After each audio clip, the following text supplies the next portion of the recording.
After crawling my way back from the death grips of a $37,000 plus downswing, I decided to celebrate by taking this degeneracy worldwide. I decided to take things to the mecca of poker worldwide, the United States of America.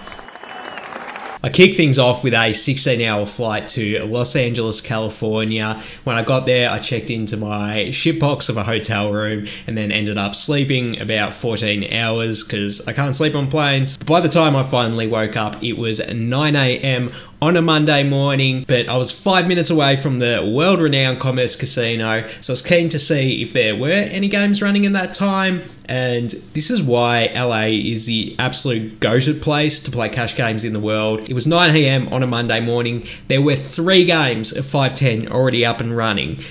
That is absolutely insane. That would never happen in Melbourne.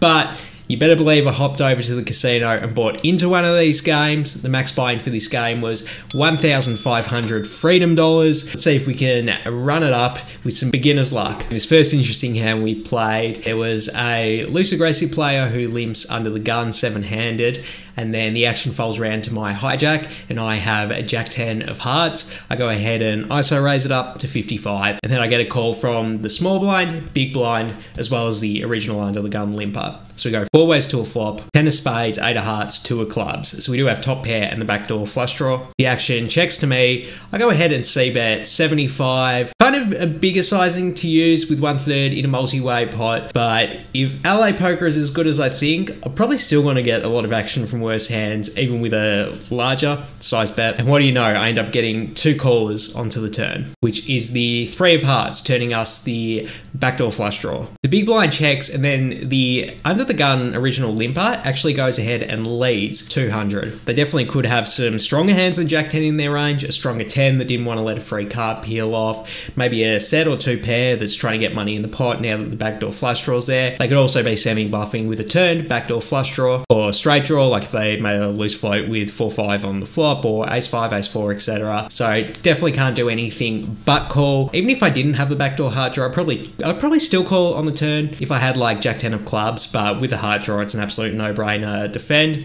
I make the call, and then the big blind folds. So then we're heads up to the river, which is the ace of diamonds. And even though it's an overcard to the top pair, this does not slow down under the gun player at all. They go ahead and bet 450. So I'm not totally in love with this river, because I do think the semi-bluffs that under the gun might have taken on the turn would have included the ace of hearts. That type of hand did get there, and I definitely do think if they had ace-x of hearts, they will probably bet this river for value, figuring I'm going to have a lot of 10s and overpairs in my range. So I'm concerned I lose that. It is possible that they are bluffing with some of those turned backdoor flush draws if they made like a really loose float on the flop, you know, 6-5 of hearts or something like that. But I think with this river in particular, we're probably going to be behind enough to fold this combination. Also somewhat possible that it's slow play a set on the flop. So with that in mind, and the fact that we have the 10 of hearts blocker as well, I did decide to make the fold here, only for the villain to show me 6-5 offsuit for the absolute loose float on the flop, and then a straight draw that missed on the turn. Bluff.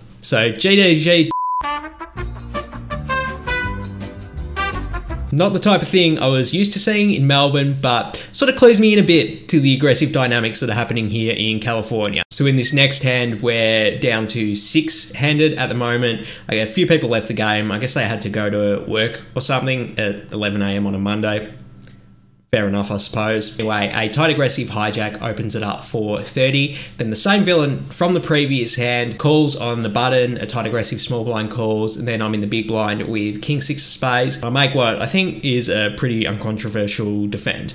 So we go 4 ways to a flop, 8-6-3 rainbow with the 8 of spades, and then the tight aggressive small blind decides to lead out for 20. I don't think I would ever have a raising range in this point in time with so much action left to go. So every continue I'm going to have should be as a call, and I think middle pair backdoor second nut flush draw is just like the easiest defend in the world. So I do decide to call, as does the initial raiser, and then our friend on the button decides to raise it up to 300. Then the small blind kind of gets frustrated, goes like, ugh, and folds his cards, accidentally exposing the 8 of hearts. Now, this is a very interesting card to be exposed here, because now it makes it a lot less likely that the button actually has a value hand that they're raising, since there's a lot less combinations of top pair, and there's literally only one combination of top set left, significantly less combinations of 2 pair as well. So with this card being exposed, I actually think the chances my middle pair is good is very, very likely. I think the initial raise is just going to have a bunch of like Broadway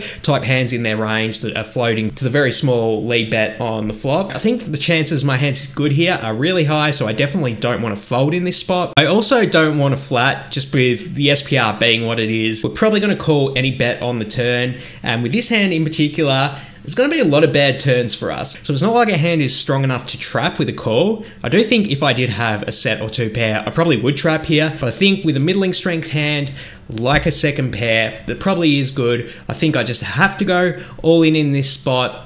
And that's what I decide to do here. I go ahead and rip it all in for 770, and then the hijack folds, and then the small blind kind of looks at me, eyes me up and down, and then folds his hand as well. Let's go. Part of me wanted to show my cards to the villain, just, I guess, honestly, just like an ego thing, because he showed me the bluff in the previous hand, but I decided not to. One, because like, what do I have to prove to this guy? Why do I have to show him what my cards are? Like, I don't understand what's in that for me. 2, my pair of 6s probably was good. And number 3, I didn't really want to alter my table image in any type of way. Something I've come to understand about my game at the poker table over the years is that people often have this perception of me that I'm a really tight player. I think it has something to do with the way I dress and present myself at the table, looking like a bummy ass Harry Potter when I wear my glasses, and usually not the most talkative person at the table, although I am trying to work on that. I think that influences the way people view me as a player a lot. Also, honestly, I don't play a lot of hands pre-flop in a live cash game. Maybe I'm a bit of a nit, but regardless, I think it's just important that I understand this is what other people's perception of me is, because I can use that information to alter my game slightly, i.e. just bluffing a ton more. Next up, I'm in the cutoff with ace-9 offsuit. I go ahead and make it 30, and then I get a call from a loose passive small blind and a loose aggressive big blind. So we go 3 ways to a flop of 8-7-3, rainbow. Then the action checks to me. The strategy I was using at the time on these type of board textures was basically to c-bet either like a 1/3 to a 1/4 size pot. But being more studied now, I think that strategy is a mistake. Regardless, it was a strategy I was using at the time. I went ahead and bet 30, and the small blind folds and the big blind calls. The turn is the king of spades, putting out backdoor spades. The big blind checks it over to me, and on this turn card, it's going to be great for my range, particularly if I'm c-betting a lot on the flop, and make it 75, and then much to my surprise, the villain check raises me to 225. I was very surprised to see this raise, but the truth is villain can be representing a lot of stuff here. King Queen, slow plays on the flop, 2 pair with 8-7. I could definitely see them just calling on a very dry flop, and now the card is good for my range on the turn. They could be trying to get value with those 2 pairs or sets, and they could have even turned 2 pair with King 8 suited, King 7 suited, etc. But I am somewhat suspicious because this is loose aggressive villain, and we've already seen some bluffing in LA so far.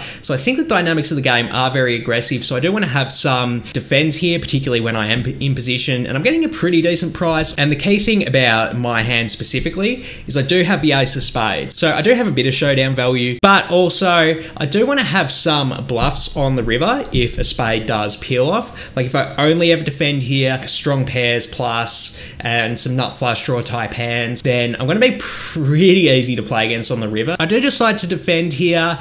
I can justify it intellectually, but I do wonder if maybe I just didn't want to bloody fold to this guy because he was so aggressive. So it could be a bit of tilt as well, influencing my decision if I'm being 100% honest. And we're heads up to a river, which is a good one. It's the 10 of spades. It's not actually good for my specific hand, but with the ace of spades blocker, we know the villain wasn't semi-bluffing on the turn with the nut flush. So it's going to be a scary river for them. Despite this, they decide to keep betting into me. They go ahead and make it 250. If we call with this hand on the turn, we absolutely have to bluff this river with it. So I decide to put him all in for 1,215, and the big blind is in the tank for what feels like 3 minutes, but was probably only like 30 seconds. And then they're shuffling their cards and they muttered something under their breath I couldn't make out because I'm just trying to keep my poker face, before eventually mucking their hand. Let's go. Next up, we get an under the gun limp, a button limp, and then I'm in the small blind with 5-3 offsuit.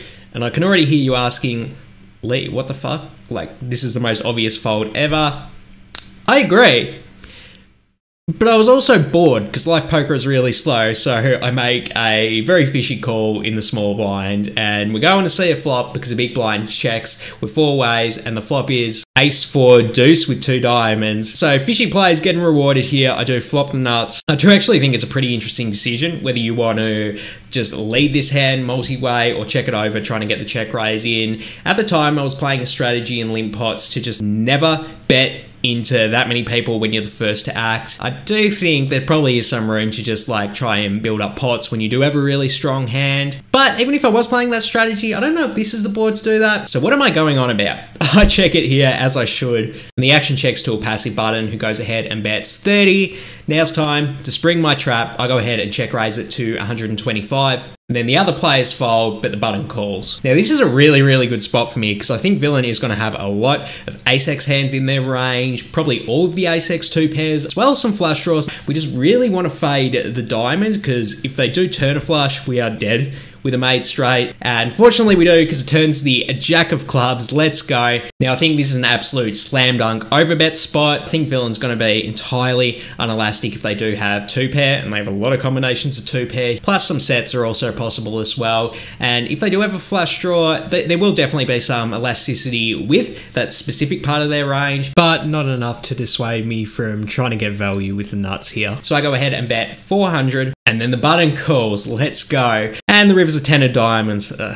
Didn't really like seeing that river. The SPR is less than 1/2, so I don't think with the mate straight there's anything to do but go all in here and just fade that snap call. So I do, I rip it all in for 490, and then the opponent does not snap call. Let's go, you love to see that. The chances they have 2 pair is very likely now, and now we're just sitting there trying to keep the poker face, hoping that they call, and then after maybe like 20 seconds, they throw in a chip, we show our straight, and then the hand goes straight in the mark, and we rake in a 2K pot on our first day of playing 510 in LA. Let's go! With this type of beginner's luck, how could I ever get stuck? It's a very small sample size I did play in LA, only 2 sessions lasting 10 minutes and 10 hours and 50 minutes combined rather. I noticed that even though these games did play very passive pre-flop, post-flop they actually played super aggressive. It was a really interesting dynamic I'm not used to, but definitely made for some great games with loads of action, loads of money on the table.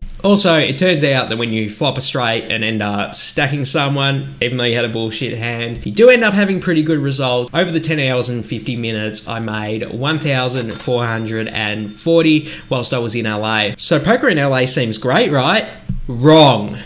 Well, at least it's not as profitable as it may initially seem. For the 3 nights, my mate and I stayed in the cheap. We paid almost 400, and you know, we weren't exactly staying in the Ritz-Carlton. That combined with the absolute hellish LA traffic, like honestly, I think if I have to stay in that traffic every day, I would just perpetually be on tilt. And I'll probably lose a bunch of volume as well, just trying to get to the casino. It had me pretty keen to see if the grass was greener elsewhere. So that's when we booked the plane ticket to go and play poker with the mythical Florida man himself in Tampa, Florida, because we wanted to grind poker hardcore, and it was a lot cheaper to stay over there, so it just seemed like it would be a decision that would make more EV in the long run. So that's what we did. We flew over there, we booked our place, and then trust me, when we were in Tampa, a lot more stuff happened than did in LA. But I definitely can't cover it all now in this video, so make sure you hit subscribe and watch my next video when it comes out, because it'll be about when I first landed in Tampa, Florida. Thank you for watching all the way to the end of this vlog. I really do appreciate that support. If you like the hoodie I'm wearing, we've got not only this hoodie, but a bunch more other merchandise on leebets.com for the anti-gambling gambling clubs. But for now, I'm out of here. Peace.